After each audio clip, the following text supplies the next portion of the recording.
Over the course of Ash Ketchum's journey, he has captured quite the arsenal of Pokemon varying by power. Some of these Pokemon he has used a lot and are quite the icons, while his others are easily forgotten and only had a little bit of screen time.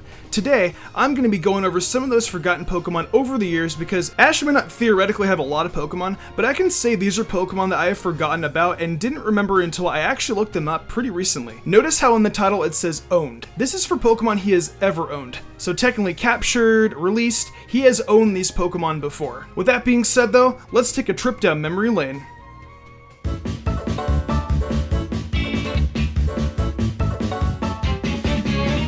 Starting off our trip down memory lane, we have Ash's Kingler. This isn't the most forgotten Pokemon owned by Ash, but it's definitely one that a few people forget easily because of its low screen time. Ash caught his Krabby in the early parts of the Kanto anime, and he didn't use it until the Indigo League, and then instantly out of nowhere it evolved into Kingler. Kingler wasn't used again until the Whirl Islands in Johto, and then it was used a few times after that. Even though it had short screen time, that claw and grip wrecked and helped Ash get to victory. I actually really miss Kingler. I hope it gets more screen time soon. Kingler might be semi-forgetful, but it's definitely a powerful Pokemon owned by Ash in its own right. But I guess you can also count it as the first Pokemon that got sent to Professor Oak's lab, making it a little less forgettable. That's why it's number 5.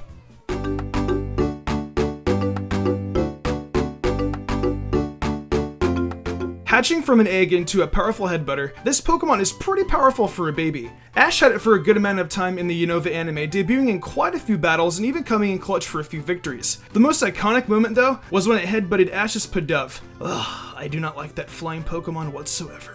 This Pokemon is another one of those cases where it only had screen time for a little while. It spent a lot of time on Ash's journey, but it was only there for that specific region, and to me it really wasn't all that iconic because Ash swept a lot of his Unova Pokemon around. I will admit though, the battles it performed in were pretty memorable, like its battle against Bryson, rest in peace Cragnoll. You can even argue that a lot of his Unova Pokemon are forgotten because of the swaps, but what makes Scraggy higher though is the fact that it came from an egg. The suspense built up from the egg hatch makes it more visible than his other Unova Pokemon, if that makes sense. Too bad it didn't evolve into a Scrafty though. It could be getting hella views from Roulette Free-for-Alls.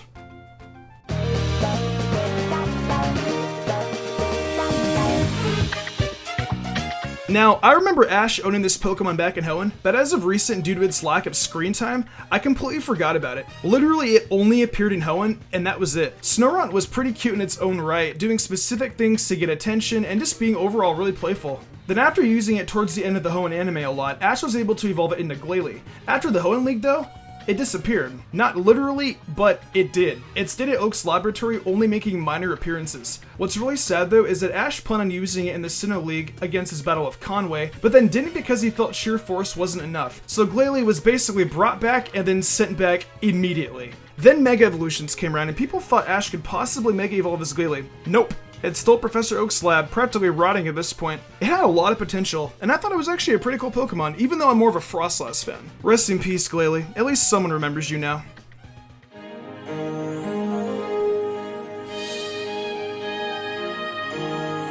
So number 2 may be a strange choice for some of you, but to me, I hardly saw the Unova anime. That's why number 2 is Boldore. Now, a lot of you guys are probably asking, why Boldore and not something else? Well, to me, Boldore just doesn't come off as a Pokemon Ash would ever own. He's never owned a Rock-type Pokemon, and I get that it was used a lot in the Unova anime, but as a guy who once again hardly watched it, I tend to forget about it a lot. I know it was pretty powerful too, so this Pokemon isn't necessarily a Pokemon everyone forgets, just me on an individual basis. It's got courage by setting up the Team Rocket by itself and has a great battling spirit to me. It's just not that memorable. Not saying it's a bad Pokemon, it's got an epic shiny, I just forget that it exists. I'm sorry, Boldore.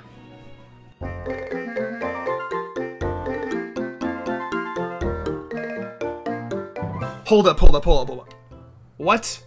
Ash owned a Beedrill and caught it after the bug catching contest and gave it to some girl who likes black and yellow baseball teams? Shoot, dude. The more you know. He did own this Pokemon at one point. I mean, he captured it technically.